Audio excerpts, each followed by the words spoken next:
नमस्कार दोस्तों, मेरा नाम है विकास और आप देख रहे हैं मेरा YouTube channel money will Vikas. अगर आप मेरे चैनल पर नए हैं तो please subscribe the channel and click the bell icon.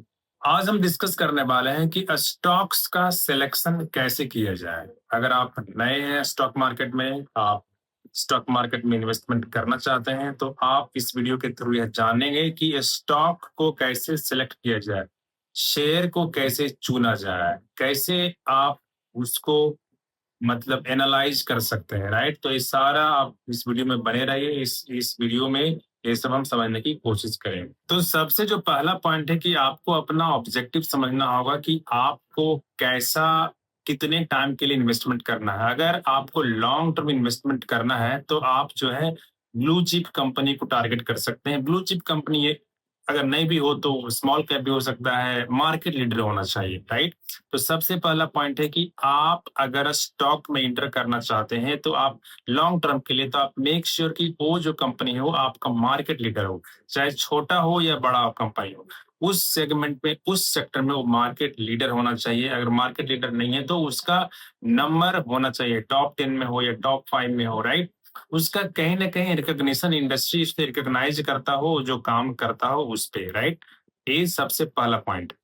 अगर आप शॉर्ट टर्म इन्वेस्टर हैं तो आपको देखना होगा कि मार्केट ट्रेंड क्या है, अभी अभी कौन सा सेक्टर अच्छा कर रहा है, किस सेक्टर में मोमेंटम है। तो आप मोमेंटम को टारगेट कर सकते हैं अगर आप शॉर्ट टर्म इन्वेस्टर हैं तो। अगर आप डिविडेंड के लिए इन्वेस्टमेंट करना चाहते हैं तो आपको कैश रिच स्टेबल कंपनी पे फोकस करना है जो कि डिविडेंड देता है, राइट। तो इस तरह से यानी आप लॉन्ग टर्म है तो आपका आपका जो है गोल दूसरा हो सकता है, आपका टारगेट दूसरी कंपनी हो सकती है।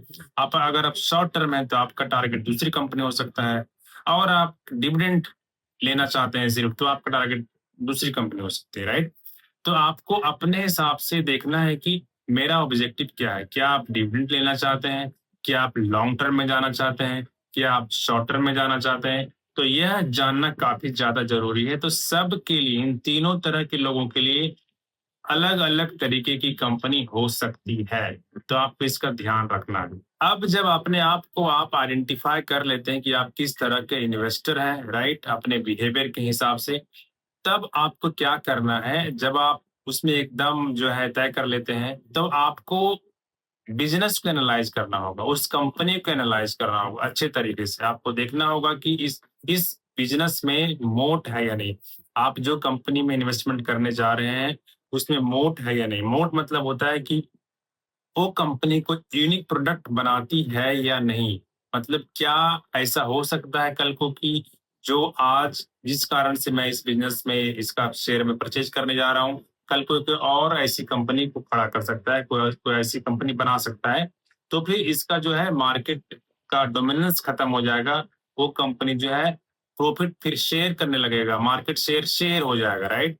तो आपको देखना, जैसे कि फॉर एग्जांपल आज ब्लिंकिट है। ब्लिंकिट जो है क्या करती है, उससे आप ऑनलाइन ग्रोसरी सामान ऑर्डर कर सकते हैं। उसी तरह से कुछ सिटी में इंस्टामार्ट है, इंस्टामार्ट है, और भी जेप्टो है। जैसे मैं अभी कोलकाता से मैं हूँ तो यहाँ पे ब्लिंकिट भी है, जेप्टो भी है, और इंस्टामार्ट भी है जो कि स्विगी का है। लेकिन अभी भी सबसे ज्यादा मार्केट शेयर जो है ब्लिंकिट के पास है, राइट। तो उसका जो है हो सकता है कि ब्लिंकिट सबसे पहले आया इसलिए भी वो इसको इसका एडवांटेज इसको मिल रहा है, राइट। तो आपको ये देखना है कि जो मेरा जो कंपनी है जिसमें हम इन्वेस्टमेंट करने जा रहे हैं उसके पास क्या मोट है, क्या कितना यूनिक प्रोडक्ट वो सेल कर रहा है, कितना यूनिक प्रोडक्ट वो बना रहा है। तो आपको इसका ध्यान रखना है। और दूसरी बात कि कंपनी जो भी काम कर रहा हो, जो भी प्रोडक्ट और सर्विसेज में डील करता हो, उसको उसकी समझ आपको होनी चाहिए। वॉरेन बफेट एक बात बोले हैं कि if you don't understand the business don't buy it. अगर आपको उस बिजनेस की समझ नहीं है तो आप उसमें मत घुसिए। अगर आप उस बिजनेस के बारे में 2 मिनट में किसी दूसरे व्यक्ति को नहीं समझा सकते हैं तो यानी कि आपको उसकी समझ नहीं है, आप उसको मत बाय कीजिए। और वॉरेन बफेट ने यह भी बोला है कि ऐसे बिजनेस में घुसो जो कि मूर्ख भी चला सकता है, राइट। तो मतलब ये तो काफी पर्सनल है। आपको मतलब कि उसकी समझ होनी चाहिए तभी आप उसमें इंटर कीजिए, नहीं तो आप उससे दूर रहिए। नेक्स्ट जो पॉइंट है कि आपको फंडामेंटल एनालिसिस आना चाहिए, कंपनी का फंडामेंटल एनालिसिस आना चाहिए आपको। और ये कैसे कर सकते हैं? तो सबसे जो पहला पॉइंट है कि आपको रेवेन्यू एंड प्रॉफिट ग्रोथ पे नजर रखना होगा। उसका देखना होगा कि आप उस कंपनी का रेवेन्यू और प्रॉफिट ग्रोथ कंसिस्टेंटली बढ़ रहा है या नहीं बढ़ रहा है। ये कैसे पता चलेगा? जब आप जिस भी बिजनेस में इंटर करने जा रहे हैं, जिस भी शेयर को परचेज करने जा रहे हैं, उस कंपनी का आपको बैलेंस शीट देखना होगा, तब समझ में आएगा कि इसका जो प्रॉफिट है कंसिस्टेंटली ग्रो कर रहा है या नहीं कर रहा है। दूसरा पॉइंट है कि आपको उसका डेट लेवल समझना होगा, डेट का क्या कंडीशन है, डेट टू इक्विटी रेशियो कितना है उस कंपनी का, right? Debt to equity ratio control में है या नहीं, कि आउट ऑफ कंट्रोल है। ज्यादा अगर डेट होगा कंपनी के पास, debt is called cancer for the business. अगर ज्यादा डेट होगा तो आपके लिए वो घातक साबित हो सकता है। कंपनी डेट को ही पे करने में वो सारा प्रॉफिट को खत्म कर देगा। वो किसी भी इन्वेस्टर के लिए पैसा नहीं बना सकता है। तीसरा जो है कि प्रॉफिट मार्जिन जो है कंसिस्टेंटली कंपनी का ग्रो कर पाता है कि नहीं कर पाता है, राइट? प्रॉफिट मार्जिन कितना ज्यादा है, राइट? तो आपको इस पे भी नजर रखना होगा। इंडस्ट्री में जो उसके पीयर कंपनी है, जो उसके जैसा सिमिलर बिजनेस में है, उसका प्रॉफिट मार्जिन जो है इससे बेहतर है या इसका प्रॉफिट मार्जिन पीयर से बेहतर है। तो आपको इस पे नजर रखना होगा, आपको ये भी एनालाइज करना होगा। रिटर्न ऑन इक्विटी, जो नेक्स्ट जो पॉइंट है, रिटर्न ऑन इक्विटी पे आपको देखना होगा कि ये कम से कम 15% से ज्यादा हो या 15% हो। रिटर्न टू इक्विटी पे आपको नजर रखने की काफी ज्यादा जरूरत है। रिटर्न ऑन इक्विटी पे ये पता चलता है कि कोई भी कंपनी अपना कैपिटल कितने एफिशिएंट तरीके से इस्तेमाल कर रही है, रिटर्न टू इक्विटी से ये पता चलता है।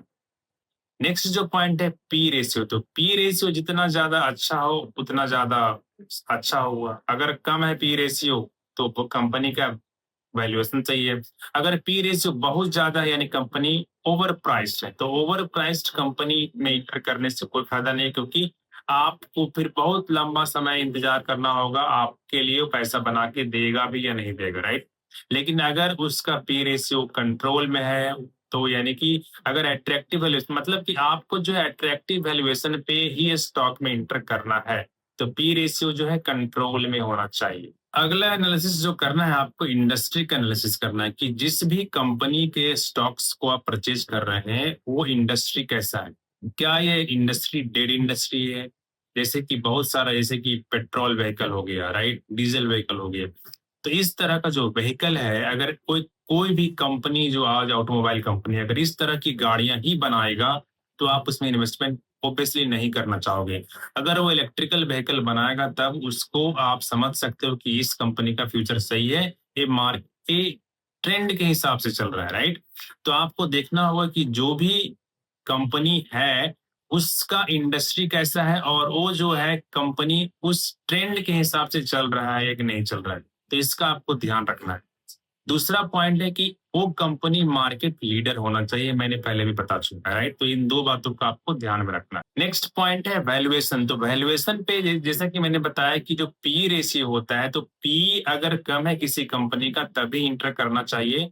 अगर पी ज्यादा है यानी कि कंपनी ओवर प्राइस्ड है, तो अगर ओवर प्राइस्ड कंपनी में आप अगर इंटर करोगे तो फिर आपको रिटर्न रिटर्न मिलने में काफी ज्यादा टाइम लगेगा, राइट?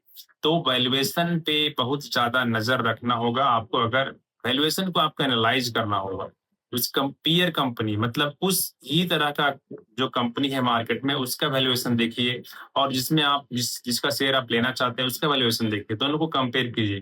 फिर इंडस्ट्री का वैल्यूएशन क्या है, इंडस्ट्री का पी क्या है, राइट? तो आपको देखना होगा कि वैल्यूएशन जो है बहुत ज्यादा बड़ा फैक्टर है। किसी भी इन्वेस्टर को रिटर्न अगर प्राप्त करना है तो वो वैल्यूएशन पे वो नजर रखे, उसके बाद वो डिसीजन ले कि मुझे कंपनी में इंटर करना चाहिए या नहीं करना चाहिए। कभी कभी ऐसा होता है कि मार्केट जो है उसके वैल्यूएशन को करेक्ट करते रहता है। कभी कभी मार्केट अगर नीचे जाता है तो वैल्यूएशन करेक्ट होता है, मार्केट अगर ऊपर जाता है तो फिर वैल्यू से कंपनी ओवर प्राइस्ड हो जाती है। तो आप हो सकता है कि कभी कभी आपको सही टाइम पे, कभी कभी हो सकता है कि आपको सही वैल्यूएशन पे कंपनी नहीं मिले, तो आप वेट कर सकते हैं। अगर आपको कंपनी अच्छी लगती है, फंडामेंटल उसका काफी अच्छा है, तो आप वेट कर सकते हैं अच्छे वैल्यूएशन पे, कभी ना कभी कंपनी आती ही है, तो आप उसका इंतजार कर सकते हैं। अगला जो पॉइंट है, आपको ये देखना है कि कंपनी के पास कोई गवर्नेंस इशू तो नहीं है, कोई कॉर्पोरेट गवर्नेंस इशू, कोई लीगल प्रॉब्लम, ऐसा कभी कोई कंपनी में कोई ऐसा इशू, कोई हिस्ट्री ऐसा रहा है कि कभी कभी इसको कुछ लीगल ट्रबल फेस करना पड़ा हो इसके सीईओ को या इसके प्रमोटर को, राइट? तो इस पे आपको देख नजर रखना होगा जब आप एनालाइज करते हैं। तो एनालिसिस का पार्ट ये भी होता है कि कंपनी के कॉर्पोरेट गवर्नेंस पे कोई क्वेश्चन नहीं होना चाहिए, जैसे कि इन्फोसिस है, टीसीएस है, जितनी सारी लगभग आईटी कंपनियां हैं, वो लोग उन सारी कंपनियों का लगभग कॉर्पोरेट गवर्नेंस बहुत ज्यादा अच्छा होता है। आपको एक बात पे और ध्यान रखना है कि कंपनी जिसमें आप इंटर करने जा रहे हैं उसका कोई ग्लोबल फैक्टर, जैसे कि क्रूड ऑयल का प्राइसेस हो गया, तो इस तरह का जो जो प्राइसेस होता है, मूवमेंट होता है ग्लोबल लेवल पे क्रूड ऑयल प्राइसेस का, तो इससे उस कंपनी पे कोई असर तो नहीं होने वाला है, राइट? इसके प्राइस पे, इसके शेयर प्राइस पे कोई असर होने वाला है या नहीं होने वाला है, तो आपको इस पे भी नजर रखना है। जब आप एनालाइज करेंगे तो आपको इन दोनों बातों पे गौर करना होगा। तो चलिए इसको समराइज करते हैं। इन शॉर्ट, एक अच्छा कंपनी, अच्छा शेयर वह होता है जिसका की स्ट्रॉन्ग बिजनेस मॉडल होता है, राइट? उसके जो है, उसका जो प्रोडक्ट है मार्केट लीडर होना चाहिए, राइट? ये पहला पॉइंट है। और कंसिस्टेंटली ग्रो करना चाहिए, राइट? तो ये पहला पॉइंट हुआ। दूसरा पॉइंट, उस कंपनी के पास कम से कम डेट होना चाहिए, ना के बराबर कर्जा होना चाहिए, राइट? ये दूसरा point.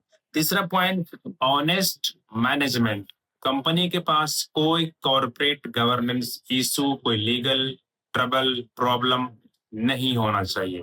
Next point, fair valuation. उसका जो पी रेशियो है, कंपनी का जो वैल्यूएशन है, अट्रैक्टिव वैल्यूएशन होना चाहिए। ऐसा नहीं कि कंपनी बहुत महंगा है और ले लें और फंस जाए, राइट? तो ऐसा नहीं होना चाहिए। Next point, long term growth potential होना चाहिए। आपको ऐसे कंपनी में इंटर करना है जिसका की पोटेंशियल, फ्यूचर बहुत ब्राइट है, राइट? तो आपको इन सारी बातों पे ध्यान रखना है जब आप किसी भी कंपनी का फंडामेंटल एनालिसिस कर रहे हो। तो इस वीडियो में बस इतना ही। अगर आपको मेरा वीडियो अच्छा लगा है तो प्लीज लाइक द वीडियो, और अगर आप मेरे चैनल पर नए हैं तो please subscribe the channel and click the bell icon. Thank you. फिर मिलते हैं अगली वीडियो में, तब तक के लिए bye bye, have a nice day.